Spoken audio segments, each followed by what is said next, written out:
Hello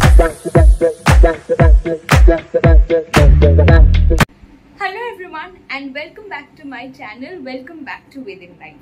বিশেষ কোনো কারণ ছাড়া আমি সত্যি সেরকমভাবে ভিডিও বানাই না, মানে লাইফস্টাইল ব্লগিং চ্যানেল বলাটা একটু হয়তো ভুল হবে, বাট আমার মনে হয় যে আমার লাইফটা এতটাই বোরিং যে তোমাদের রোজ দেখাবোটাই বা কি, সেই জন্য স্পেশাল ডেজে ভিডিও বানানো আমার মনে হয় যে ভিডিওটা একটু ভালো হয় অ্যান্ড তোমরা অ্যাজ অডিয়েন্স হয়তো দেখতে তোমাদের একটু বেশি ভালো লাগবে, মানে বেশি হয়তো না বাট ওইটার কম্প্যারিজনে বেটারই। দুর্গাপূজার খুব বেশি দিন নেই আর আমি জানি আমার মতো তোমরাও ভীষণ এক্সাইটেড এই বিষয়টা নিয়ে, অ্যান্ড তোমরা বলে নয়, যে কোনো বাঙালি এই মুহূর্তে এই বিষয়টা নিয়ে তো ভীষণ এক্সাইটেড, দ্যাটস ফর শিওর। তবে আমরা সবসময় এইটা বলে থাকি যে পুজোর সময়টা থেকে এই যে পুজো আসছে, মানে পুজো আসছে, এই ফিলিংটা বেটার, মানে এই ফিলিংটা একটু বেশি প্রিশিয়াস দেন এই পুজো 4টে দিন। কারণ পুজো 4টে দিন তো আসতে নাচতেই মনে হয় শেষ হয়ে গেল, কিন্তু এই যে তার আগের এই মেকিং প্রসেসটা, সবার নিজেদের মেকিং প্রসেস, মানে নতুন জামা কাপড় কেনা, নতুন গয়না কেনা, গড়িয়াহাটে ভিড়, হাতিবাগানে ভিড়, এসপ্ল্যানেডে ভিড়, এইসব, আর পাড়ায় পাড়ায় কি বলবো, মানে এই যে ঠাকুর মানে তৈরি হচ্ছে বলবো না, বাট পাড়ায় পাড়ায় যে বাস করতে শুরু হয়ে গেছে, এইটাও একটা আলাদা এক্সাইটমেন্ট। তবে পাড়ার পুজোটা আমি থাকি, আমি এক্সপিরিয়েন্স করি, আমি শিওর আমার মতো তোমরা অনেকেই আছো যারা পাড়ার পুজো এক্সপিরিয়েন্স করো, কিন্তু আমার সবসময় খুব ফ্যাসিনেটিং লেগেছে বনেদি বাড়ির পুজো। মানে শুধু বনেদি বাড়ি বলে নয়, যাদের নিজের বাড়িতে পুজো হয়, কারণ তার পিছনে একটা স্টোরি আছে, তার পিছনে একটা হিস্ট্রি আছে, এবং সেইটার সাথে কানেক্ট করতে ভালো লাগে, সেটা শুনতে ভালো লাগে, তাদের বাড়ির সেই হিস্ট্রিগুলো জানতে ভালো লাগে, এবং সেই জন্য আজকে আমি তেমনই একটা ব্লগ নিয়ে এসেছি। কি কোথায় যাব বাকি পুরো ডিটেলসটা তোমাদেরকে তো ডেফিনেটলি দেবো, বাট একটু পরে। এখন আমি চান টান করে এসেছি, রেডি হয়ে গেছি, ফ্রেশ ফিল করছি, তাই ব্লগটা স্টার্ট করেছি। যাই হোক, এখন আমি একটু বেসিক যেটুকু মেকআপ না করলেই হয় সেটা করবো, অ্যান্ড তারপরে তোমাদেরকে আমি পুরো ডিটেলস দিচ্ছি। বাট হোপফুলি আমি লেট হয়ে গেলে আমাকে আবার ছোটাছুটি করতে হবে, তাই আমার মনে হয় যে ভিডিওটা এখন বন্ধ করে আমার নিজের কাজটা করে নেওয়া উচিত। যেদিনকে কোথাও বেরোনো থাকে সেদিনকে খুব একটা হেলদি খাবার খাওয়া হয় না, অ্যান্ড সেই জন্য আজকে মানে আমার অনেকদিন ধরে ইচ্ছা করছে ম্যাগি খাওয়ার, কারণ কি লাস্ট কবে খেয়েছি আমার মনেও নেই, অ্যান্ড খুব বেশি আমার পছন্দ সেটাও না, তবে আজ মানে রিসেন্টলি কাল থেকে খুব ক্রেভিং হচ্ছিল, তো ওই জন্য আজকে এই যে মা ম্যাগি বানিয়ে দিয়েছে, এটাই খাবো। এটা হচ্ছে আমার ব্রেকফাস্ট বেসিক্যালি আজকে। আমি অটোতে উঠে পড়েছি, যাচ্ছি হচ্ছে রাজাবাজার। রাজাবাজার থেকে জানবাজার যাওয়ার প্রচুর বাস আছে, ইনফ্যাক্ট শিয়ালদা থেকেও জানবাজার যাওয়ার প্রচুর বাস আছে, আর তাছাড়াও তোমরা চাইলে এসপ্ল্যানেড হয়ে, মানে মেট্রো করে এসপ্ল্যানেড হয়েও যেতে পারো। বাসে উঠে পড়েছে, আমি যাচ্ছি হচ্ছে জানবাজার, আর জানবাজার যাচ্ছি মানে তোমরা বুঝেইছো, আমি যাচ্ছি হচ্ছে লোকমাতা রানী রাসমণির বাড়িতে। ওখানে এখনও দুর্গাপুজো হয়, তো আমার খুব ইচ্ছা ওখানকার দুর্গাপুজোর ব্যাপারে জানার, এবং পুরনো বাড়ি বনেদি বাড়ি আমার খুবই ভালো লাগে, তো যাওয়ার অনেক দিনের ইচ্ছা, তো আজকে ফাইনালি যাচ্ছি। পৌঁছে গেছি আমি জানবাজার। এখন আমি রানী রাসমণি রোডের ক্রসিং থেকে যাচ্ছি সুরেন্দ্রনাথ ব্যানার্জি রোডের দিকে। এই পুরো জায়গাটা জুড়েই ছিল রানী রাসমণির বাসস্থান, তবে তখন এই জায়গাটার অ্যাড্রেস কিছু অন্য ছিল। তখন এই জায়গাটা জনপ্রিয় ফ্রি স্কুল স্ট্রিট বলে, এবং রানী রাসমণির বাসস্থানের অ্যাড্রেস ছিল 70 and 71 ফ্রি স্কুল স্ট্রিট। বাড়িটাকে আমরা রানী রাসমণির বাড়ি হিসেবে চিনলেও এটা তৈরি করে ওনার শ্বশুর মশাই পিতরাম দাস বা পিতরাম মার্স। বাড়িটার নির্মাণ কাজ শুরু হয় 1805-এ এবং তৈরি হতে প্রায় 7-8 বছর লেগে যায়। মাত্র 11 বছর বয়সে রানী রাসমণির বিয়ে হয় জানবাজারের জমিদার বাবু রাজচন্দ্র দাসের সাথে, এবং তারপরে সে হয়ে ওঠে জানবাজারের রানী। রানী রাসমণির বাড়িটি সম্পত্তি ভাগাভাগির সময় মোট 3টে ভাগে ভাগ করা হয়। আমি এখন যে ভাগটিতে দাঁড়িয়ে আছি সেটা পায় পদ্মমণি, রানী রাসমণির জ্যেষ্ঠ কন্যা, এবং তার স্বামী রামচন্দ্র দাস, তাদের ভাগে এই বাড়িটা পড়ে। এই বাড়িটার এক্সাক্ট অ্যাড্রেস হচ্ছে 20 সুরেন্দ্রনাথ ব্যানার্জি রোড। এই বাড়িটা দাস বাড়ি বলেই জনপ্রিয়। পদ্মমণি এবং রামচন্দ্র দাসের মোট 7টি সন্তান: মহেন্দ্র, গণেশচন্দ্র, সৌদামিনী, সুভদ্রা, বলরাম, কালী এবং সীতানাথ। কোনো অজ্ঞাত কারণে দাসবাড়ির ঠাকুর দালানে এখন আর দুর্গাপুজো হয় না। তবে সব ঠাকুর দালানগুলোর মধ্যে এই দাসবাড়ি ঠাকুর দালানটাই সব থেকে সুন্দর। এখন আমি চলে এসেছি 18/3 SN ব্যানার্জি রোডে। এই বাড়িতে তোমরা এখনো দেখতে পাচ্ছ দুর্গাপুজো হয় এবং তার প্রিপারেশন চলছে। এই বাড়িটি রানী রাসমণির মেজ কন্যা এবং মেজ জামাতা কুমারী এবং প্যারিমোহন চৌধুরীর বাসস্থান ছিল। তাদের একমাত্র সন্তান ছিল যদুনাথ চৌধুরী।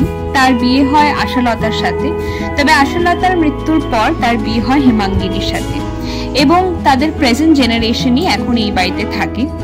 এই বাড়িটা তোমরা দেখতেই পারছো, বেশ সুন্দর, খুব সুন্দর করে সাজানো এবং দুর্গাপুজোর সময় তোমরা চাইলে এখানে আসতেই পারো।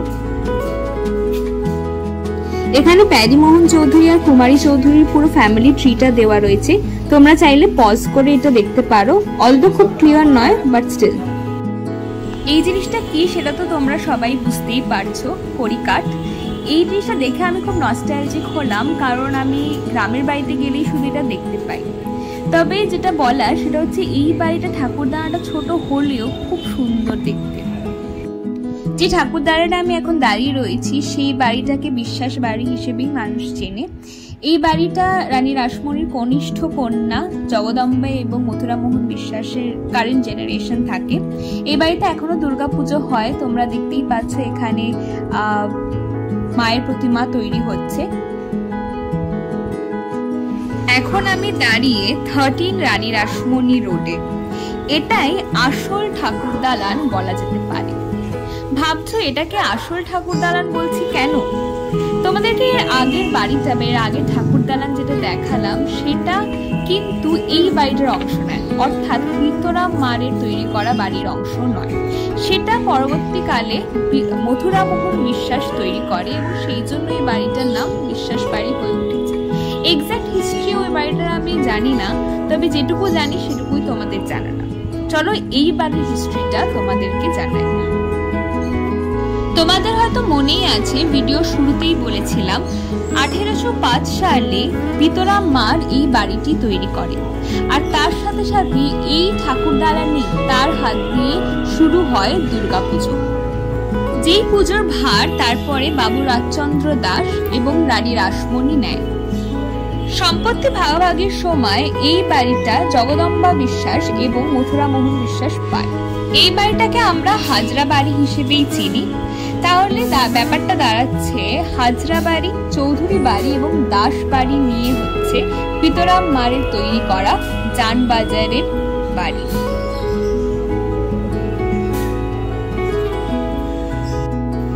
জগদম্বা বিশ্বাস এবং মথুরামোহন বিশ্বাসের 6টি সন্তান, দ্বারিকানাথ, ত্রৈলোক্যনাথ, নিস্তারিণী, ঠাকুরদাস, কৈলাসবাসিনী এবং বিদুমুখী।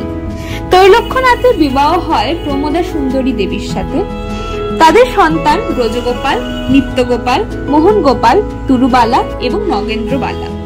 ব্রজগোপাল বিশ্বাসের বিবাহ হয় সিন্ধুবালা দেবীর সাথে। তাদের সন্তান বিদ্যুৎলতা এবং লাবণ্যলতা। এই লাবণ্যলতা দেবীরই বিবাহ হয় বিজয় কৃষ্ণ হাজরার সাথে এবং তাদেরই কারেন্ট জেনারেশন এই বাড়িতে থাকে এবং তাই এই বাড়ির নাম হাজরা বাড়ি। যাকে তোমরা স্ক্রিনে দেখতে পাচ্ছ উনি হচ্ছেন প্রসন্ন হাজরা মহাশয়। উনি এখন দুর্গাপুজো সংকল্প করে উনি পুজোটা করেন। ওনাকে অসংখ্য ধন্যবাদ, উনি ওনার মূল্যবান সময় থেকে আমাদের জন্য ওনার বাড়ির হিস্ট্রিটা তুলে ধরেছে, যেগুলো হয়তো আমরা সচরাচর শুনতে পাই না।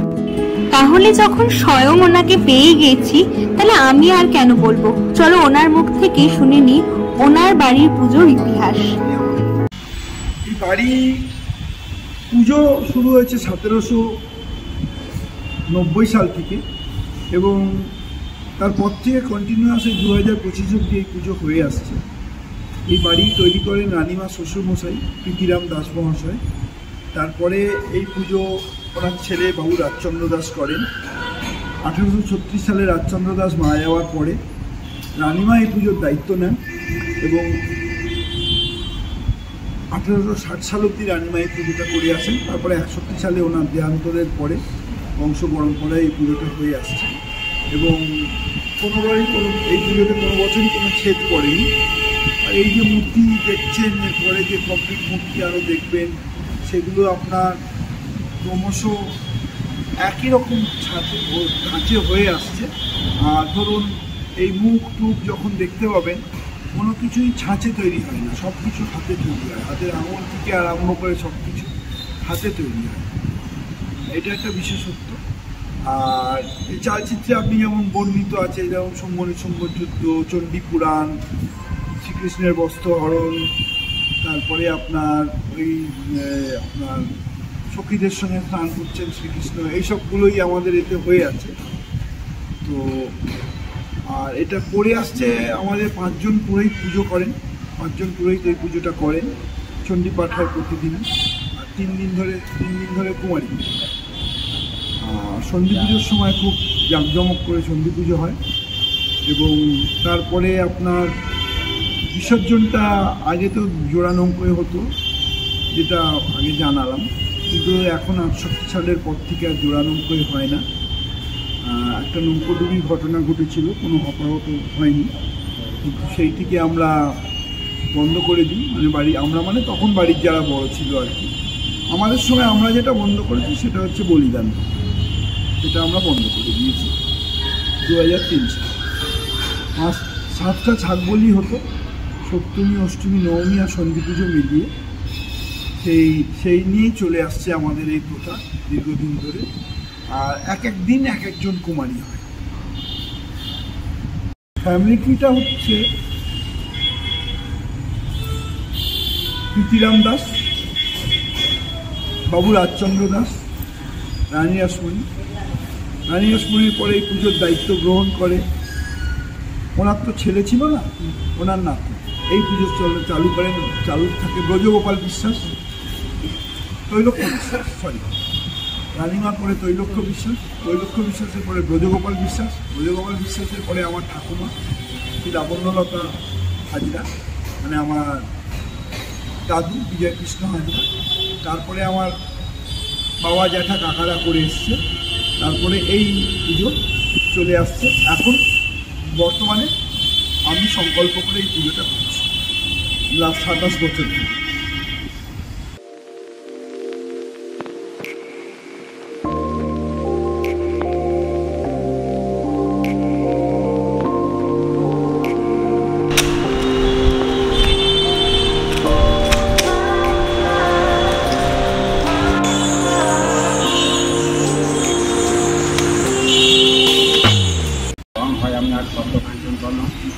আর সরস্বতী সাদা, মা লক্ষ্মী কোনো টাইপের, অনেকটা গোলাপি, মাথাটা সাদা, পুকুরের সবুজ রং, কার্তিকের সরের রং, এইসব রঙগুলো আপনার এখানে হয়। রঙের যে প্রকারভেদ, এর কি বিশেষ কোনো কারণ আছে? প্রীতিরাম দাস মহাশয়ের আমল থেকে এটা প্রচলিত? এটা ওই ওনার আমল থেকে। আচ্ছা, এই একা হাতে আর আমাদের এখানে চালচিত্র আমার হাতে তৈরি সমস্ত, আমার থেকে যেমন কিনে পট তৈরি করে পট কিনে বসানো হয়, এখানে সেটা হয় না, আমার নিজের হাতেই তৈরি।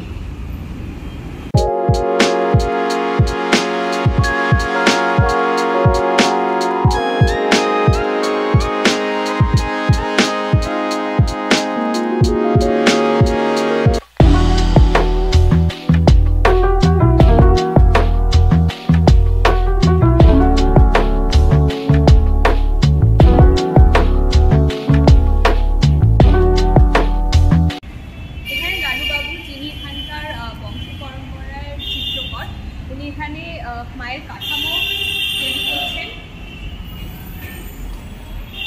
যেটা পরবর্তী ক্লিপে আমি আরও ভালো করে তোমাদের দেখিয়েছি। এবং এখানে যেই ঘরের স্ট্রাকচারগুলো যেগুলো আগেই তোমাদেরকে দেখালাম, সেগুলোর পরবর্তীকালে আমরা জানি যে মাটির প্রলেপ দেওয়া হবে। তো যখন দেওয়া হবে তখন আমি চেষ্টা করবো এখানে এসে আবার ভিডিও করার। তবে এইখানে ভিডিওটা এই অবধি, বাকি আরও অনেক ক্লিপিং তুলেছি, তোমরা সেগুলোও দেখতে পাবে। তো যাই হোক, এখানে ভিডিওটা এই অবধি।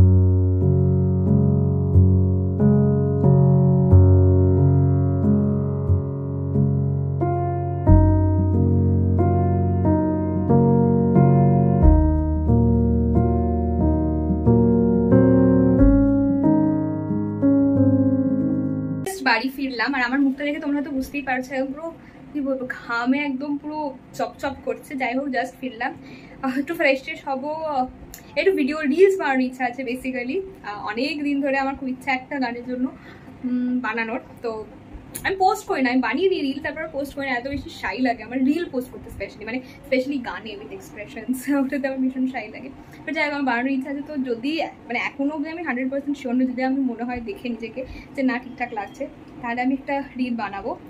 অ্যান্ড হ্যাঁ তো যাই হোক, আমি আসার সময় আর সেরকম ভিডিও করি, বাসে প্রচণ্ড ভিড় ছিল, আর ওই ঠেলাঠেলির মধ্যে আর ভিডিও বানাইনি, আর অটোতে জাস্ট উঠে চলেই এসেছি। তো এখন আমি বসেছি ডিনার করতে। আর বাঙালি বাড়িতে ডায়েট হয় না আমার মনে হয়, কারণ এই যে গরম গরম ফুলকো ফুলকো লুচিগুলো, এগুলো দেখে কে রেজিস্ট করতে পারেন আপনারাই বলুন।